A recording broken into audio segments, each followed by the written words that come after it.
एक लड़का था। वो काफी गरीब था। उसके पास ना तो कुछ खाने को था और ना ही रहने को घर था। वो अपने दोस्त के घर रहा करता था। उसने एक छोटी सी कंपनी में पेंटिंग का काम करना शुरू कर दिया।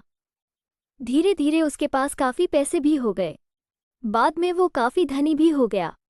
लेकिन अभी भी उसके अंदर कुछ कमी का एहसास होता। जब वह छोटा था तभी उसके माता पिता इस दुनिया से चले गए थे।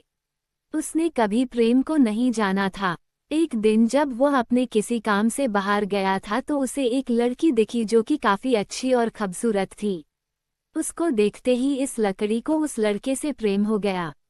वह काफी देर तक उस लड़के को देखती रही। कुछ देर बाद वह लड़की वहां से चली गई।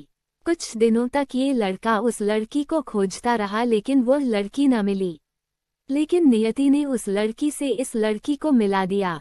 वह लड़की इस लड़के के घर काम की तलाश में आई थी। लड़के ने लड़की को तुरंत घर के काम के लिए रख लिया। जब वह लड़की इस लड़के इस मिलने आई थी तो उस समय इस लड़के ने कुछ शब्द भी साफ से नहीं बोल पा रहा था, जिससे लड़की को लगा कि यह लड़का गूंगा है। लड़का भी जान गया था कि यह लड़की हमें गूंगा समझती है। इसके साथ ही साथ ये लड़की समझ गई थी कि यह लड़का इस घर का नौकर है ना कि मालिक है। अब जब भी ये लड़का उस लड़की के पास जाता तो गूंगा बन जाता है। धीरे धीरे वह लड़की इस लड़के पर काफी रहम खाने लगी। अब उसे इस लड़के के लाचारी पर प्यार होने लगा। लेकिन फिर वह लड़की एक बात से डरकर पीछे हट जाती थी। इस लड़की के भी माता पिता बचपन में ही मर चुके थे। इस लड़की को इसके चाचा ने पाला था और वह चाहता था कि वह जब तक जिंदा रहे ये लड़की उसके खाने और पीने का पैसा दे। लड़की का प्रेम हद से भी बाहर जाने लगा। लड़के की एक खांसी पर भी वह लड़की दौड़े उस लड़के के पास पहुंच जाती थी। अब लड़का भी समझ गया कि इस लड़की को मुझसे प्रेम हो गया है। लड़का भी बहुत ज्यादा उस लड़की से प्रेम करता था। उसने पहले लड़की के बारे में सब कुछ पता किया।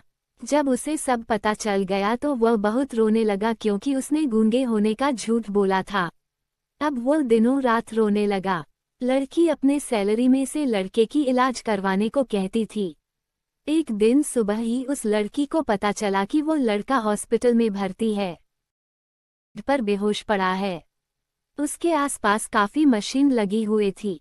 जब लड़की डॉक्टर के पास पहुंची तो वहां पर डॉक्टर ने उसे बताया कि लड़का अब बोल नहीं सकता है। उसने अपनी जीभ को कटाने की कोशिश की है। इसके साथ ही उस डॉक्टर ने उस लड़की को एक पत्र दिया। उस पत्र में लिखा था, मैं एक काफी धनी लड़का हूँ। जिस घर में तुम काम करती हो उस घर की मालिक मैं ही हूँ। को पढ़ने के बाद उस लड़की के आंख आंसू से भर आए। वह दौड़ते हुए मंदिर में गई। उसने भगवान के सामने कसम खाया कि जब तक वह लड़का बोलने नहीं लगता है तब तक वह कुछ नहीं खाएगी, भले ही वह मर क्यों न जाए। इधर डॉक्टर भी उस लड़के की इलाज कर रहे थे। ईश्वर ने दोनों के मन की बात काबूल कर ली और अब लड़का बोलने लगा। लेकिन वह अपनी याददाश्त को खो गया। अब उसे कुछ भी नहीं याद था। अब इसके बाद लड़की ने उसके याददाश्त के लिए काफी कुछ किया लेकिन याददाश्त न आ सका। अगर प्रेम की नींव को झूठ पर रखा जाए तो वह गिर ही जाता है।